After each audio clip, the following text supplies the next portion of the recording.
পরতে পরতে আল্লাহর কোরআনকে মহা সংবিধান হিসেবে মেনে নেওয়া চায়।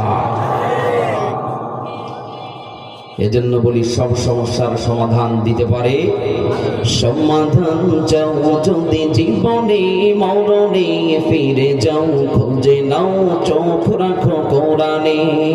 ঠিক না? সমস্যা যেখানে সমাধান পেতে চোখ রাখতে হবে কোথায়?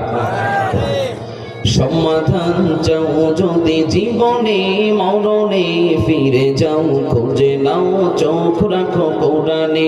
তবেই পাবে সুখ শান্তির ঠিকানা যদি মেনে নাও তুমি মনে প্রাণে।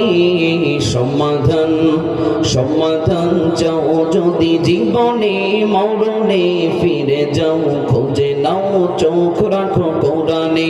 সমাধান এ বাণী সকলের নয় শুধু মুমিনের, যারাই চলবে মেনে ফল পাবে কোরআনে। ঠিক না? এ বাণী কি শুধু মুসলমানদের, শুধু মুমিনদের? কোরআনুল কারীমের কাছে যদি কোনো বিধর্মী আসে, কোরআনুল কারীমের কাছে যদি কোনো হিন্দু সম্প্রদায়ের লোক আসে, কোরআনুল কারীমের কাছে যদি কোনো খ্রিস্ট ধর্মের লোক আসে, কোরআনুল কারীমের কাছে যদি কোনো অমুসলিম আসে, কোরআনের সুশীতল ছায়াতলে আশ্রয় গ্রহণ করে শান্তির নিশানা পেতে চায়, জান্নাতের ঠিকানা খুঁজতে চায়, আল্লাহর কসম কোরআনুল কারীম তাকে লাথি মেরে দূরে ঠেলে দিবে না, বরং কোরআনুল কারীম তাকে বুকে আলিঙ্গন করে আল্লাহর জান্নাতের ঠিকানা দেখিয়ে দিবে। কথা বলেন ঠিক কেন?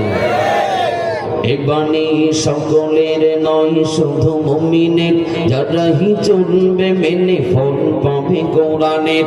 ঘরে বলো কি বা রাষ্ট্রে বলো, কোরআন কি শুধু ঘরে থাকবে না রাষ্ট্রেও থাকবে? কোরআনের আলো কি ঘরে ঘরে জ্বলবে না সংসদেও জ্বলবে? এটা কি সবার মনের কথা না মুখের কথা?